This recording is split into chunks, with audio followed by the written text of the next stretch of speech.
2024 সালের জুলাই গণ অভ্যুত্থানের মধ্য দিয়ে বাংলাদেশ একটা পরিবর্তনের স্বপ্ন দেখেছে। বাংলাদেশের মুক্তিকামী জনগণ প্রতিজ্ঞা নিয়েছিল বাংলাদেশে নতুন করে কোনো স্বৈরতন্ত্র এই দেশে ফেরত আসতে দেওয়া হবে না। সেই প্রতিজ্ঞা থেকেই বাংলাদেশের সংস্কারের কার্যক্রম শুরু হয়।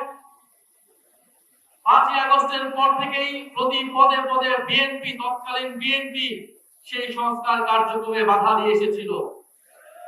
একটা পর্যায়ে তারা বাধ্য হয়ে ঐক্যমত কমিশনে আসে, কিন্তু ঐক্যমত কমিশনে এসেও প্রত্যেকটা গুরুত্বপূর্ণ সংস্কারে তারা নোট অফ দিচ্ছেন, অর্থাৎ তাদের বাধা, তাদের অসম্মতি তারা জানিয়ে এসেছে।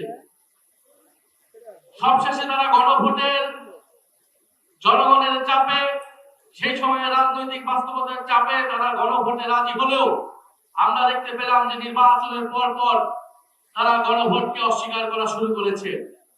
যেই বিএনপির জন্ম হয়েছিল গণভোটের মাধ্যমে, সেই বিএনপি আজকে জুলাই গণ অভ্যুত্থান পরবর্তী গণভোটকে অস্বীকার করছে।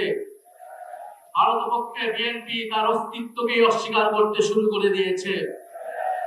আমরা খুব স্পষ্ট ভাবে বলতে চাই, বাংলাদেশের প্রত্যেকটি প্রতিষ্ঠানকে নতুন করে যে বিএনপি দলীয়করণ করছে, এটা আওয়ামী লীগের পথে বিএনপি বাংলাদেশকে এগিয়ে নিয়ে যাচ্ছে।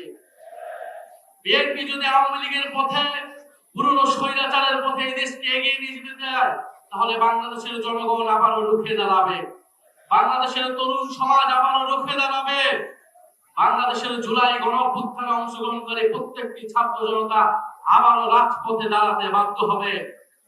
বিএনপি কৃষক কার্ড, ফ্যামিলি কার্ড দিয়ে জনগণের মন ভোলানোর চেষ্টা করছে। কৃষক কার্ড, ফ্যামিলি কার্ড দিতে দিতে বিএনপির তেল ফুরিয়ে গিয়েছে, জ্বালানি ফুরিয়ে গিয়েছে। অথচ মন্ত্রীরা সংসদে বলছে কোনো জ্বালানি সংকট নাই। বাস্তব সমস্যাকে অস্বীকার করছে, অর্থনৈতিক সমস্যাকে অস্বীকার করছে, দেশে আইন শৃঙ্খলার যে ক্রমান্বয়ে অবনতি হচ্ছে সেটাকে অস্বীকার করছে বর্তমান সরকার।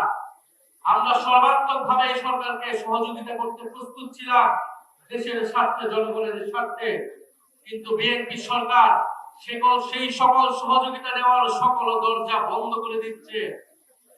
আমার জানা নেই, যারা এখানে অভিজ্ঞ আছেন, মুরব্বী আছেন, তারা বলতে পারবেন বাংলাদেশের ইতিহাসে এত কম সময়ে, মাত্র 2 মাসে কোন সরকার এতটা অজনপ্রিয় হয়েছিল কিনা। বিএনপি সেটা বাস্তবে প্রমাণ করে দিয়েছে। এই সরকার 2 মাসে যতটা অজনপ্রিয় হয়েছে, আমরা জানি না আগামী 6 মাসে তার পরিণতি কি হবে, তার অবস্থান কি হবে। আমরা দেশে কোনো স্থিতিশীলতা চাই না। আমাদের দাবি একটাই, গণভোটের গণরায় বাস্তবায়ন করে জুলাই গণ অভ্যুত্থানকে প্রকৃত সম্মান দেওয়া, জুলাই শহীদ পরিবারকে প্রকৃত সম্মান দেওয়া, আহত যোদ্ধাদের প্রকৃত সম্মান দেওয়া। আমরা সেটার জন্য রাজপথে আছি, সংসদে আছি। ইনশাআল্লাহ আমরা ঐক্যবদ্ধভাবে আমাদের সে দাবি আদায় করে ছাড়বো ইনশাআল্লাহ।